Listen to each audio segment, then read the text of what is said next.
Chapitre 76. Judas. Judas aurait pu être honoré de Dieu. Au lieu de cela, il finit misérablement sa vie. S'il était mort avant le dernier voyage à Jérusalem, il aurait laissé le souvenir d'un homme digne d'avoir sa place parmi les 12, et sa disparition eût fait un grand vide. L'infamie qui est restée attachée à son nom à travers les siècles est due au vice qu'il a manifesté vers la fin de sa vie. Mais c'est à dessein que son caractère a été dévoilé. Il devait servir d'avertissement à tous ceux qui, comme lui, trahiraient leur mission sacrée. Peu de temps avant la Pâque, Judas avait renouvelé son contrat avec les prêtres à l'effet de leur livrer Jésus. On décida d'arrêter le Sauveur dans l'un des endroits où il se retirait pour méditer et prier. Après le banquet célébré chez Simon, Judas avait eu l'occasion de réfléchir sur l'acte qu'il s'était engagé à accomplir, mais il resta ferme dans son dessein. Pour 30 pièces d'argent, le prix d'un esclave, il livra le Seigneur de gloire à l'ignominie et à la mort. Par nature, Judas était fort attaché à l'argent. Il n'avait pas toujours été assez corrompu pour accomplir une action aussi noire, mais à force de cultiver l'esprit d'avarice, celui-ci avait fini par dominer complètement sa vie. L'amour de Mammon dépassait chez lui l'amour du Christ. En devenant l'esclave d'un vice, il s'était livré à Satan, qui devait l'entraîner jusque dans les bas-fonds du péché. Judas s'était joint aux disciples alors que le Christ avait les foules pour lui. L'enseignement du Sauveur remplissait les cœurs d'émotion, tandis qu'on l'écoutait ravi dans les synagogues, au bord de la mer ou sur la montagne. Des villes et des villages, Judas avait vu accourir les malades, les infirmes, les aveugles. Il avait vu déposer aux pieds de Jésus des mourants. Il avait été témoin des œuvres puissantes du Sauveur, alors qu'il guérissait ses malades, chassait les démons et ressuscitait les morts. Il avait ressenti en lui-même la puissance du Christ. L'enseignement divin lui avait paru supérieur à tout ce qu'il avait jamais entendu. Il avait aimé le grand maître et désiré l'accompagner. Il avait souhaité un changement de caractère et de vie et espéré que ce changement résulterait de sa relation avec Jésus. Le Sauveur ne repoussa pas Judas et lui accorda une place parmi les 12. Il lui confia l'œuvre d'un évangéliste, lui communiquant le pouvoir de guérir les malades et de chasser les démons. Mais Judas ne s'abandonna jamais totalement à l'influence du Christ. Il ne renonça pas à son ambition mondaine et à son amour de l'argent. Bien qu'il eût accepté d'exercer un ministère auprès du Maître, il ne voulut jamais se laisser façonner par l'action divine. Entretenant une disposition à la critique et à la médisance, il pensait pouvoir garder sa liberté de jugement et d'opinion. Judas jouissait d'une haute estime auprès des disciples sur qui il exerçait une profonde influence. Lui-même avait assez bonne opinion de ses qualités et considérait ses frères comme lui étant très inférieurs sous le rapport du jugement et de l'habileté. Il lui semblait qu'il ne savait pas saisir les occasions et tirer parti des circonstances favorables. L'Église, pensait-il, ne pourrait jamais prospérer avec des chefs dont la vue était aussi bornée. L'impétueux Pierre agirait sans réflexion. Jean, qui thésaurisait les vérités sortant des lèvres du Christ, était considéré par Judas comme un pauvre financier. Matthieu, qui avait pris l'habitude de l'ordre, était très scrupuleux sous le rapport de l'honnêteté et si absorbé dans la méditation des paroles du Christ que Judas n'aurait jamais voulu lui confier des affaires où il fallait un esprit vif et pénétrant. Judas faisait donc la revue de tous les disciples et s'imaginait que l'Église se trouverait souvent perplexe et embarrassée sans son habileté d'administrateur. Il se considérait comme un homme capable, sans égal. Il ne cessait pas de penser que sa présence était un honneur pour la cause. Judas était complètement aveugle en ce qui concernait ses faiblesses de caractère. Pour cette raison, le Christ lui donna l'occasion de les apercevoir et de s'en corriger. En tant que trésorier des disciples, il se trouvait appelé à pourvoir aux nécessités du groupe et à distribuer des secours aux pauvres. Quand Jésus lui avait dit dans la chambre pascale « Ce que tu fais, fais-le vite », Les disciples avaient pensé que le maître lui donnait l'ordre d'acheter ce qui était nécessaire pour la fête ou de donner quelque chose aux pauvres. En travaillant au service d'autrui, Judas aurait pu se former un esprit désintéressé. Mais tout en écoutant tous les jours les leçons du Christ et en voyant sa vie exempte d'égoïsme, Judas caressait sa propre cupidité. Les petites sommes d'argent qui passaient entre ses mains étaient pour lui une tentation continuelle. Souvent, lorsqu'il avait rendu au Christ un petit service ou consacré du temps à quelque activité religieuse, il se dédommageait en puisant dans les maigres fonds communs. S'il parvenait à s'excuser à ses propres yeux, au regard de Dieu, il était un voleur. Scandalisé en entendant le Christ répéter si souvent que son royaume n'était pas de ce monde, Judas avait tracé un plan d'après lequel le Christ devait travailler. D'après lui, Jean-Baptiste aurait dû être délivré de sa prison. Mais voici que Jean avait été décapité. Au lieu d'affirmer son droit royal et de venger la mort de Jean, Jésus s'était retiré à la campagne avec ses disciples. Judas préconisait une attitude plus agressive et pensait que l'œuvre eût mieux réussi si Jésus n'avait pas empêché les disciples de suivre leur projet.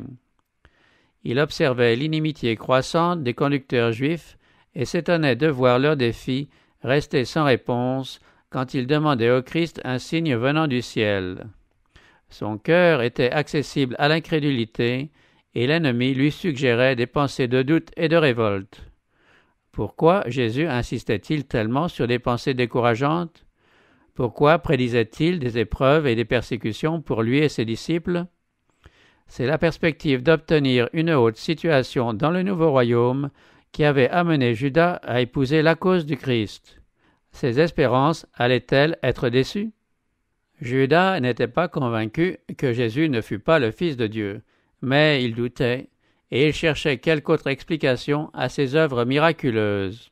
En dépit de l'enseignement du Sauveur, Judas avançait continuellement l'idée que le Christ allait régner à Jérusalem. Lorsque 5000 hommes furent rassasiés, il essaya de réaliser son dessein. Ayant participé à la distribution de la nourriture faite à la multitude affamée, il avait eu l'occasion de voir le bien qui lui était donné de faire à d'autres. Il avait goûté la satisfaction que l'on éprouve toujours au service de Dieu et s'était employé à amener au Christ les malades et les affligés qui se trouvaient dans la foule. Il avait vu quel soulagement, quelle joie, quel bonheur apporte au cœur humain la puissance vivifiante du guérisseur, et il aurait été capable de comprendre les méthodes du Christ. Mais il était aveuglé par ses désirs égoïstes. Il voulait d'abord tirer parti de l'enthousiasme qu'avait provoqué le miracle de la multiplication des pains. C'est lui qui avait mis sur pied le projet de s'emparer du Christ par la force pour le couronner roi. Sa déception avait été d'autant plus grande que ses espérances étaient plus vastes. Le discours prononcé par le Christ dans la synagogue au sujet du pain de vie fut décisif dans l'histoire de Judas. Il entendit les paroles « Si vous ne mangez la chair du Fils de l'homme, et si vous ne buvez son sang, vous n'avez pas la vie en vous. » Il vit que le Christ offrait plutôt des biens spirituels que des biens matériels. Se croyant intelligent, il lui semblait deviner que Jésus n'obtiendrait point d'honneur et ne pourrait pas accorder de haute position à ses disciples, et il décida qu'il ne s'unirait pas au Christ d'une façon si intime qu'il ne put se dégager. Il allait surveiller les événements. Dès lors, il exprima des doutes qui jetèrent la confusion dans l'esprit des disciples. Il égarait ceux-ci en provoquant des discussions, en répétant les arguments que les scribes et les pharisiens opposaient aux prétentions du Christ. Toutes les difficultés et les contrariétés petites ou grandes, ainsi que les obstacles qui paraissaient retarder les progrès de l'Évangile, étaient pour Judas autant de raisons de douter. Il citait des passages de l'Écriture qui n'avaient point de rapport avec les vérités que le Christ enseignait. Ces passages, isolés de leur contexte, troublaient les disciples et augmentaient le découragement dont ils étaient sans cesse menacés. Judas laissait croire qu'il obéissait à sa conscience, et pendant que ses compagnons cherchaient des preuves qui vinssent confirmer les paroles du grand maître, Judas les conduisait insensiblement sur d'autres sentiers. C'est ainsi qu'avec une apparence de piété et de sagesse, il présentait les choses sous un autre jour que celui sous lequel Jésus les avait présentées, et donnait à ses paroles une signification qu'elles n'avaient pas.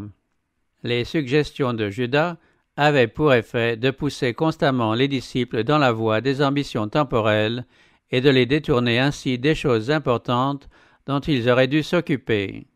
C'est lui qui, en général, provoquait des discussions pour savoir lequel d'entre eux était le plus grand. Lorsque Jésus dit au jeune homme à quelles conditions il le prendrait pour disciple, Judas en éprouva du déplaisir. Il crut qu'une erreur avait été commise. Des hommes comme ce chef, recrutés parmi les croyants, auraient puissamment soutenu la cause du Christ. Judas se croyait capable de donner des conseils et suggérait bien des plans qu'il prétendait avantageux pour la petite Église.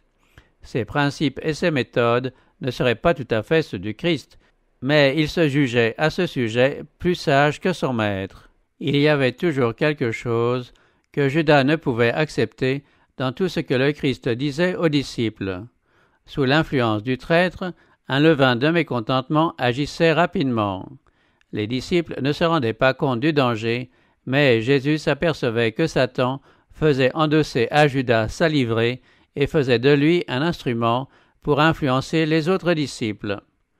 C'est ce que le Christ avait donné à entendre une année auparavant. « N'est-ce pas moi qui vous ai choisi, vous les 12 ?» avait-il dit, « et l'un de vous est un démon ?» Cependant, Judas ne s'opposait pas d'une manière ostensible aux enseignements du Sauveur. C'est au banquet offert par Simon qu'il osa pour la première fois, exprimant ses sentiments d'avarice, murmurer ouvertement lorsque Marie oignit les pieds du Sauveur. Le reproche de Jésus le remplit de fiel.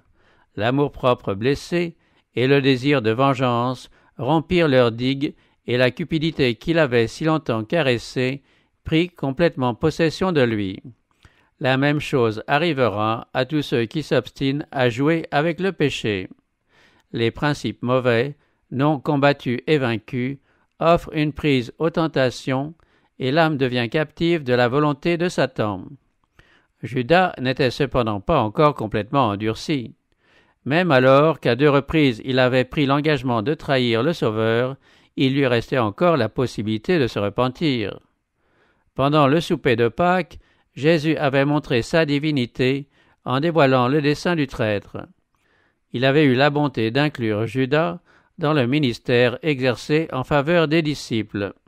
Mais le dernier appel de l'amour resta sans réponse. Alors le destin de Judas fut fixé irrévocablement, et les pieds que Jésus venait de laver s'en allèrent accomplir l'œuvre du traître.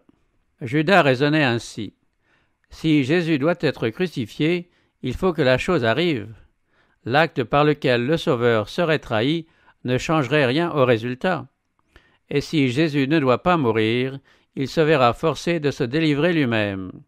De toute manière, Judas tirerait profit de sa perfidie. Il pensait donc faire une bonne affaire en livrant son maître. Judas ne pensait pas que le Christ se laisserait arrêter. Il se proposait, en le trahissant, de lui donner une leçon et voulait obliger le Sauveur à le traiter dorénavant avec respect. Judas ne savait pas qu'il livrait le Christ à la mort. Combien de fois, par les illustrations frappantes qui accompagnaient ces paraboles, le Sauveur avait réussi à mettre hors de la voie les scribes et les pharisiens et les avait forcés à se condamner eux-mêmes. Souvent, quand la vérité les avait blessés au cœur, pleins de rage, ils avaient saisi des pierres pour le lapider. Mais toujours il leur avait échappé. Il s'était évadé de tant de pièges que Judas était certain qu'il ne se laisserait jamais prendre. Il décida de risquer l'aventure. Si Jésus était vraiment le Messie, les gens auxquels il avait fait tant de bien se rallieraient sous son drapeau et le proclameraient roi. Ceci contraindrait bien des esprits indécis à prendre parti. Judas aurait l'honneur d'avoir placé le roi sur le trône de David, et cet acte lui assurerait la première place immédiatement après le Christ dans le nouveau royaume. Le faux disciple joua son rôle, il trahit Jésus. Lorsque dans le jardin il avait dit à l'entraîneur de la foule « Celui à qui je donnerai un baiser, c'est lui, saisissez-le. Ils croyaient fermement que le Christ s'échapperait de leurs mains. Et si on lui avait adressé des reproches, il se serait défendu en disant « Ne vous ai-je pas dit de bien le tenir ?» On le prit au mot, et Jésus fut lié fortement. Judas eut la surprise de constater que le Sauveur se laissait emmener. Il le suivit anxieux depuis le jardin jusqu'au lieu où se tint le procès devant les chefs de la nation juive. Il s'attendait à tout moment à ce qu'il se manifestât, à la grande surprise de ses ennemis, comme le Fils de Dieu, et à ce qu'il anéantît les desseins ourdis contre lui. Mais à mesure que les heures s'écoulaient, Jésus subissant tous les mauvais traitements qu'on lui infligeait, le traître commença à redouter d'avoir livré son maître à la mort. Vers la fin du procès, Judas ne pouvait supporter plus longtemps les tortures de sa conscience. Soudain, une voix rauque retentit dans la salle et jeta dans tous les cœurs un frémissement de terreur. « Il est innocent, Caïphe, épargne-le !» On vit Judas, c'était un homme de haute stature, se frayer un passage à travers la foule étonnée. Il était pâle et hagard, et de grosses gouttes de sueur ruisselaient de son front. Se précipitant devant le siège du juge, il jeta à terre en présence du grand prêtre les 30 pièces d'argent reçues pour livrer son maître. Puis, saisissant vivement la robe de Caïphe, il le supplia de relâcher Jésus, assurant qu'il n'avait rien fait qui fût digne de mort. Caïphe, bien que confus et hésitant, se dégagea avec colère. La perfidie des prêtres était manifeste. On voyait clairement qu'ils avaient corrompu le disciple pour qu'il trahît son maître. « J'ai péché, s'écria Judas en livrant le sang innocent. » Mais le grand prêtre, qui s'était ressaisi, lui répondit d'un ton méprisant « Que nous importe, cela te regarde. » Les prêtres avaient bien voulu se servir de Judas comme d'un instrument, mais ils méprisaient sa bassesse. Quand il se présenta pour confesser sa faute, ils le repoussèrent. Alors Judas se jeta aux pieds de Jésus, le reconnaissant comme fils de Dieu et le suppliant de se délivrer. Le Sauveur ne fit aucun reproche au traître. Il savait cependant que Judas n'éprouvait pas une vraie repentance. Un sentiment intolérable de réprobation et la perspective du jugement avaient arraché cette confession à son âme coupable. Mais son cœur n'était pas brisé de douleur à la pensée d'avoir trahi le Fils immaculé de Dieu et renié le Saint d'Israël. Néanmoins, Jésus ne prononça aucune parole de condamnation. Il jeta sur Judas un regard de pitié et dit « C'est pour cette heure que je suis venu dans le monde. » Un murmure de surprise parcourut l'assemblée. La patience du Christ à l'égard du traître était un sujet d'étonnement pour tous. On eut une fois de plus la conviction que cet homme n'était pas un simple mortel. Mais on ne pouvait comprendre pourquoi, s'il était vraiment le Fils de Dieu, il ne se dégageait pas de ses liens et ne triomphait pas de ses accusateurs. Voyant que ses supplications restaient vaines, Judas se précipita hors de la salle en s'écriant « C'est trop tard, c'est trop tard !» Il ne se sentait pas capable de vivre pour voir Jésus crucifié, et, dans son désespoir, il alla se pendre. Un peu plus tard, ce même jour, sur la route qui du palais de Pilate conduisait au calvaire, les cris tumultueux et les moqueries de la foule méchante qui accompagnait Jésus au lieu de l'exécution furent interrompus. En passant près d'un endroit retiré, on vit au pied d'un arbre desséché le corps de Judas. C'était un spectacle horrible. Sous le poids de son corps, la corde avec laquelle il s'était pendu à l'arbre s'était rompue. Sous l'effet de la chute, le corps s'était déchiqueté et des chiens étaient occupés à le dévorer. Ses restes furent immédiatement ensevelis pour les soustraire à la vue. Mais il y eut dès lors moins de moqueries dans la foule, et chez plus d'une personne la pâleur du visage révélait les pensées intérieures. Déjà, la rétribution semblait atteindre ceux qui s'étaient rendus coupables du sang de Jésus.